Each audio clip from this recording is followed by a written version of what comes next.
Modern-day hunter-gatherers, like the Hadza, eat fresh food grown in a natural living ecosystem. They do not take expensive, sophisticated modern-day pills based on GLP-1. There is no need. There is no epidemic of chronic diseases like obesity, diabetes, and the rest. It is that simple.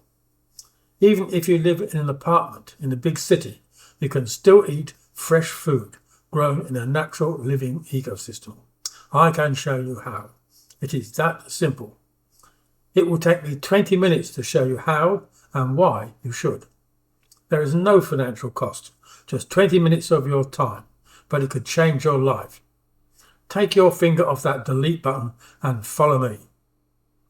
Warning, this video talks about worms, beetles, and the other great recyclers, which form an integral part of the natural living ecosystems, and may offend if your vision does not extend to the natural living ecosystems on which all our lives depend. This is really a talking book.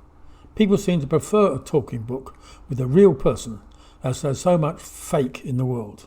Like all books, it has a cover, which you've just seen, then a preface, which tells you what the book is about, then an introduction, which explains how the book is structured. So let's start with the preface, with what this talking book is about. Essentially, it is an instruction manual for breeding microbes. You may well ask, why should I want to breed microbes? And it is a good question. The answer is that microbes are essential for life. They convert rock to soil, making nutrients available so we can grow food, and they also live in our gut, where they do a similar job to the microbes in the soil by digesting our food, but they manufacture chemicals that regulate our bodies. But you may ask, why do I have to breed them myself? That is a very important question, and the answer is that most species of microbes have a very short lifespan. But they do breed like crazy, so the microbes you have today will not be the same microbes we will have tomorrow. They will be the daughters or granddaughters of today's microbes. We call this dynamic equilibrium, and it's like a person walking up a down-growing escalator. So you do need to breed your own microbes. If that sounds too difficult, let me tell you that you're already doing it, and your ancestors have been doing it for some 200,000 years, quite successfully, or you would not be here.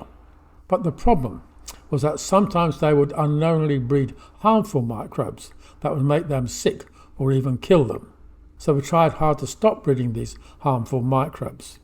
But we also stopped breeding the beneficial microbes, which led to an epidemic of non-infectious or chronic diseases, which turned out to be almost as bad as having harmful microbes.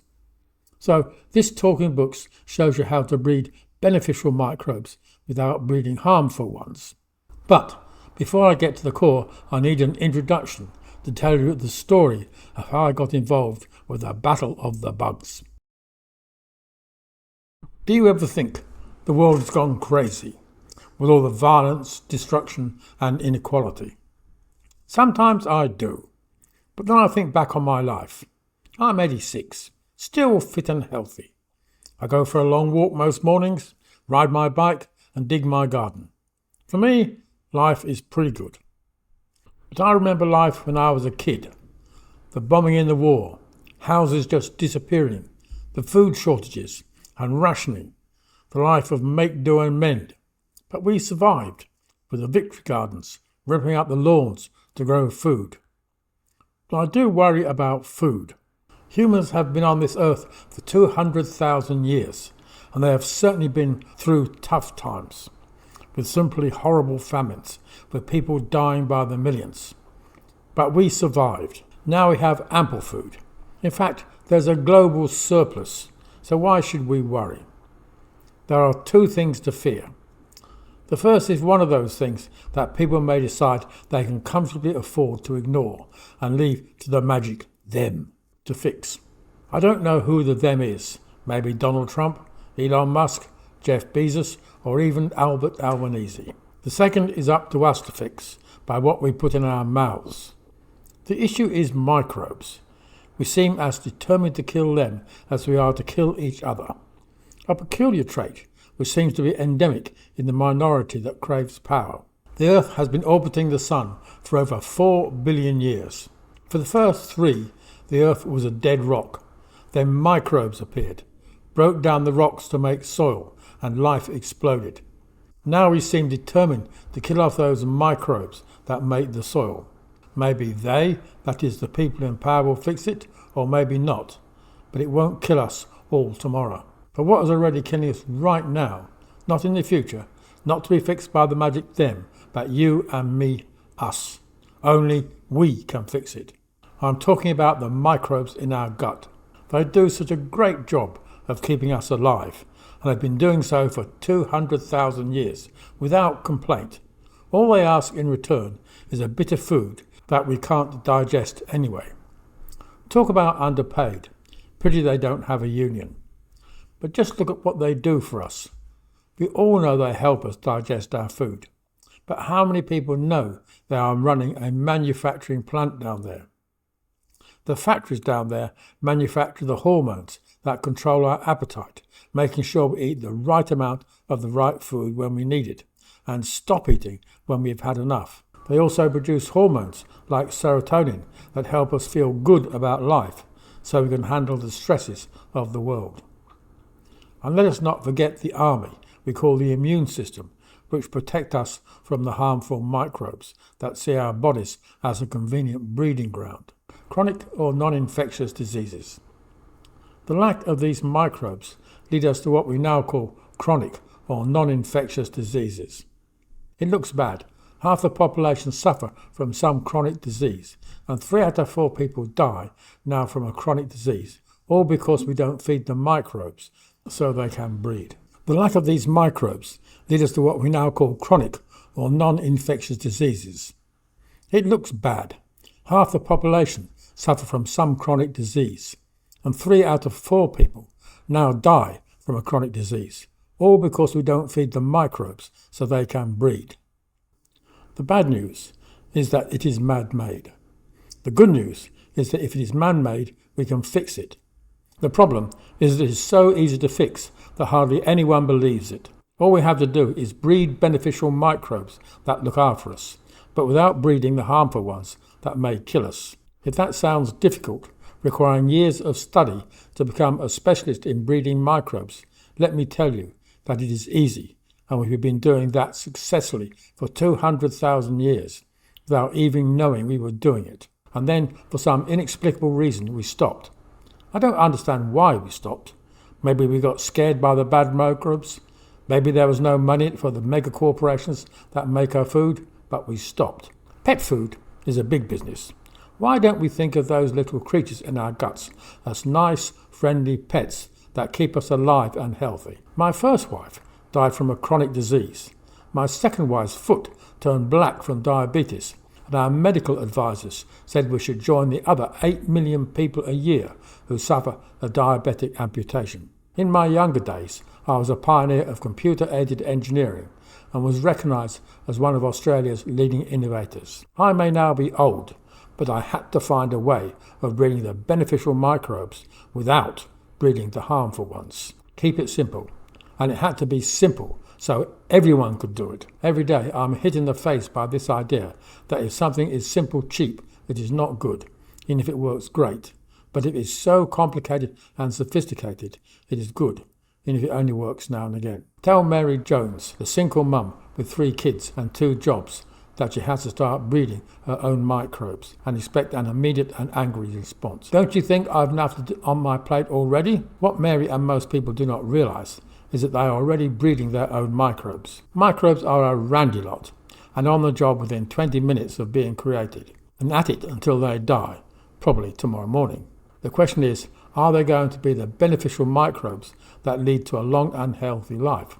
Or are they going to be the harmful microbes that make us fat, sick and die young? The question is not whether we breed our gut microbes. We already do. It is a question of whether we are breeding microbes that are goodies or baddies. That is what G-Biotic is all about. How to breed goodies and not baddies. So, let me show you how simple it is to breed beneficial microbes without breeding harmful microbes. Create the conditions. It is so simple. create the conditions that favour beneficial microbes, so they outcompete and outbreed harmful ones. But the harsh reality is that microbes have a short life, so you can't go out and buy a box of microbes from the local supermarket. You have to breed them yourself. You do this in soil, then grow plants in the soil. The microbes move into the plants which you eat while fresh, before the microbes die. By conditions, I don't mean something hyper-complex. I mean the basics of life: food, water and air. Food is easy. Microbes breed in the soil and we feed them in two ways. Microbes have struck the greatest of all deals with plants. Microbes can break down rocks to release the nutrients in the minerals, but minerals contain no energy. Plants can capture energy from the sun through photosynthesis, but their roots can only take up nutrients from the soil when they are in solution. So the microbes supply the nutrients and the plants supply the energy in the form of sugars, which they exude from their roots to feed the microbes. Different plants make different sugars, so all we have to do is grow the right variety of plants to control which species of microbes we breed. And when the plants die, the microbes get a special boost of what they love, organic matter. Next comes the tricky bit. Beneficial microbes need both air and water, but in the right balance we do this with a swivel tube. Microbes need food, water and air. If they don't have fresh air and become anaerobic, the harmful microbes will prevail.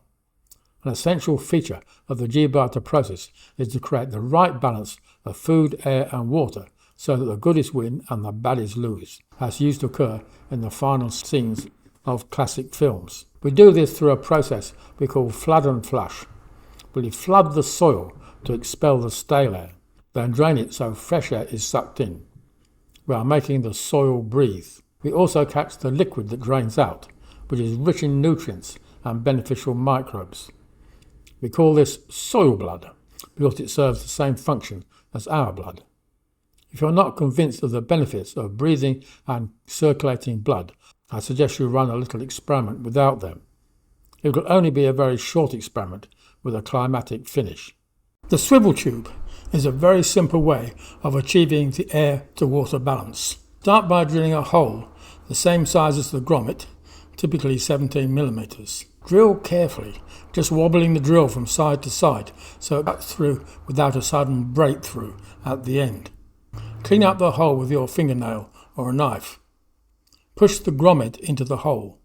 I recommend using an adhesive so the swivel tube does not rotate, as this will eventually cause leak. Push the parallel connector into the swivel tube. Best connector has a smaller ridge, but they are more difficult to buy. But a standard connector works fine. Just takes a bit more force to push in or remove. Connect a short pipe about 8 centimeters to the connector. Push in the 90-degree bend and a further pipe half the height of the box, about 12 centimeters. Turn the swivel tube up when watering to totally saturate the bottom half of the box and expel the old stale air. If you try and flood without the swivel tube, the water will take the easiest path and not expel the air. When you turn the swivel tube to the down position, the water will drain out, sucking fresh air in. This is a cornerstone of the G-Biotta technology. Wikimix. Now it is time for the Wikimix. But what is Wikimix? I believe in looking to nature for solutions. In some areas the soil is rich with nutrients and people are healthy, living a long and active life, while in other areas the soil is not so rich. It starts with volcanic rocks, which are rich in nutrients, particularly trace elements not found in modern food. But rocks are insoluble, so microbes are needed to break them down and make the nutrients accessible. But it needs more than that. It needs a living ecosystem with worms, larvae, beetles and a complex mix of living creatures. Humans may have forgotten that we are part of an ecosystem, but massive data centers can't feed us and keep us healthy. Load the Wikimix onto the organic waste. The standard Wikimix kit is only about 5 litres, which is not enough to fill the box, so top up with good quality soil if you have some, or if not, with regular potting mix. Potting mix. Potting mix varies in quality depending upon the amount of fertilizer added. Wikimix contains minerals, particularly trace minerals, that are generally missing, and the organic waste will contain significant M, P and K, so buy cheap. Fill the box to near the top, but leave a rim around the top so the box does not overflow when you water. Wetting up the box.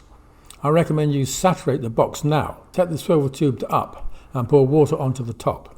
You'll find that the soil level will drop, so you can give it a few pushes to settle. It may look as though it has dropped too much, but don't worry, there's still plenty of room for the roots. Seeding. You can now seed.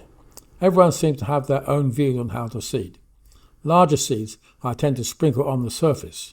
Smaller seeds I prefer to mix with soil and spread the mix. I find that gives me a better distribution, but there again, I always seem to be in a hurry.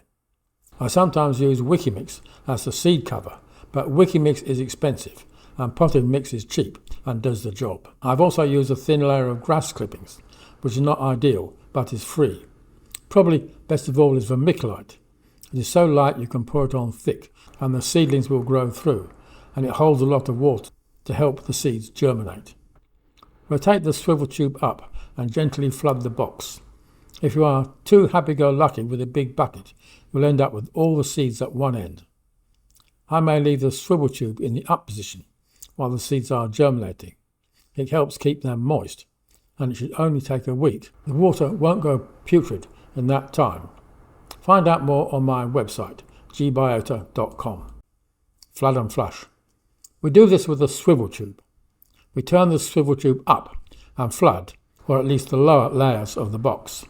Then after a period, typically at least a day, we rotate the swivel tube to down and allow the soil blood to drain out, which we catch to recirculate, and so suck in fresh air from the soil. Such a simple device for so much benefit. I fit a piece of ag pipe to drain into the swivel connection, or use a compost tube. I will go through the pros and cons on my website, but they are just a luxury add-on. Poke the mould stick through the swivel tube fitting and load the base of the box with organic waste. I prefer to lay a layer of grass clippings as it provides better flow over the base. Next is the layer of organic waste, probably largely kitchen waste. Tree prunings are fine, but they take a long time to decompose, and the aim is to feed the microbes. We call this the sponge layer. It holds water like a sponge, but also holds air when drained. Fill between half full and nearly 50 millimeters from the top. The level will drop as the organic matter decomposes, but this is good as it means you can easily add new layers for new organic waste. You need some freeboard at the top so you can flood without the water overflowing the box. Wikimix. Now it is time for the Wikimix. But what is Wikimix? I believe in looking to nature for solutions. In some areas the soil is rich with nutrients and people are healthy, living a long and active life, while in other areas the soil is not so rich. It starts with volcanic rocks, which are rich in nutrients, particularly trace elements not found in modern food. But rocks are insoluble, so microbes are needed to break them down and make the nutrients accessible.